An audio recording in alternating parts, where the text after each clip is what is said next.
Hello बच्चों, आज का हमारा टॉपिक है स्क्वायर रूट्स। स्क्वायर रूट्स क्या होते हैं? स्क्वायर नंबर्स, परफेक्ट स्क्वायर्स, ये तो हम सीख ही चुके हैं अपने पहले वीडियोस में। अब ये स्क्वायर रूट्स क्या होते हैं? बेसिकली जब हम परफेक्ट स्क्वायर की बात करते हैं, जैसे हमने 4 लिया, 4 को हम कैसे लिखते हैं? 2 इंटू 2। तो स्क्वायर रूट का मतलब है एक ऐसा नंबर जिसको जब हम उसी से मल्टीप्लाई करें तो हमें वापस ये 4 मिल जाए। यानी 4 में 4 बनाने के लिए ऐसा नंबर कौन सा होगा जिससे उसी को मल्टीप्लाई करके हमें वापस 4 मिल जाए? तो वो कौन है? 2, क्योंकि 2 को 2 से मल्टीप्लाई करके हमें 4 मिल जाता है। तो 4 का स्क्वायर रूट जो है वो है 2। ये जो सिंबल है ये है स्क्वायर रूट का सिंबल। सिमिलरली अगर हम 9 देखें, 9 किसके इक्वल है? 3 इंटू 3 के। तो अब यानी 3 को जब हम 3 से मल्टीप्लाई कर रहे हैं तब हमें 9 मिल रहा है। यानी 3 एक ऐसा नंबर है जिसको c से मल्टीप्लाई करके 9 मिल जाता है। तो 9 का स्क्वायर रूट, सिंबल देख रहे हैं ना, स्क्वायर रूट क्या हो गया? 3। सिमिलरली 16 कैसे मिलता है? 4 इंटू 4। तो 16 का स्क्वायर रूट क्या हो गया? 4।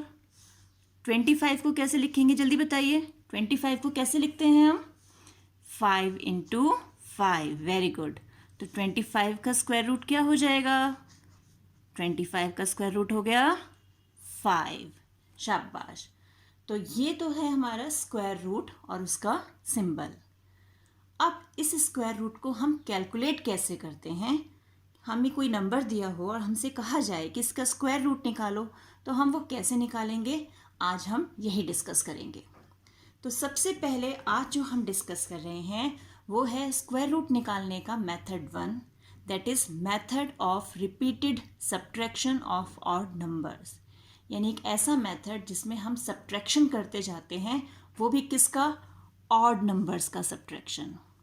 ऑड नंबर्स कौन से होते हैं हमारे? हमने पढ़ा हुआ है ना, even numbers, odd numbers. Odd numbers कौन से होते हैं बताइए? शाबाश, जो 2 से डिविजिबल नहीं होते।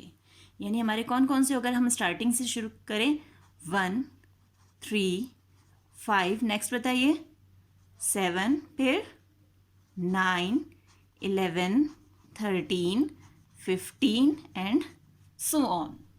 इस ढंग से हमारे ऑड नंबर्स चलते जाते हैं। अब इन्हें यूज़ करते हुए हम कैसे स्क्वायर रूट निकालेंगे, अब स्टेप बाय स्टेप वो देखते हैं। तो सबसे पहले हम 4 को ही ले लेते हैं। हमने नंबर लिया 4।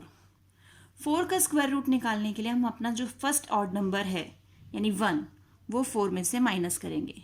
4 माइनस 1 इज 3। आंसर आ गया 3। अब 3 हमने यहाँ ले लिया। नेक्स्ट ऑड नंबर क्या है हमारा? 3। अब हम 3 माइनस करेंगे, आंसर आ गया 0। यानी हम सब्ट्रैक्शन तब तक करते हैं जब तक हमें आंसर 0 ना मिल जाए। जैसे आंसर 0 मिलेगा हम ये देखेंगे कितने स्टेप्स में, यानी कितनी बार सब्ट्रैक्शन के बाद हमें आंसर 0 मिला। तो हमें पहला ये स्टेप 1, स्टेप 2, यानी 2 स्टेप्स लगे हमें 0 लाने में इधर। तो 4 का स्क्वायर रूट हो गया 2, क्योंकि हमें 2 स्टेप्स फॉलो करने पड़े। 2 स्टेप्स तक हम गए सब्ट्रैक्शन करते हुए, तब हमें 0 मिला। अब हम 9 के केस को देखते हैं। ये हमने ले लिया 9, फर्स्ट ऑड नंबर 1, 1 माइनस किया, 9 माइनस 1 इज 8, है ना। अब 8 हमारा यहाँ पे आंसर आया। नेक्स्ट क्या है? ऑड नंबर 3, 8 माइनस 3 इज 5, 5 को हम यहाँ ले आए। Next odd number 5, 5 minus 5 is 0। Steps देखें 1, 2, 3। तो कितने स्टेप्स में 0 मिला? 3 स्टेप्स में। तो स्क्वायर रूट ऑफ 9 इज 3। देख रहे हैं कितना सिंपल है। अब हम 25 को ट्राई करते हैं। 25, फर्स्ट ऑड नंबर 1, आंसर आ गया 25 minus 1 is 24। Next odd number is 3, 24 minus 3 is 21।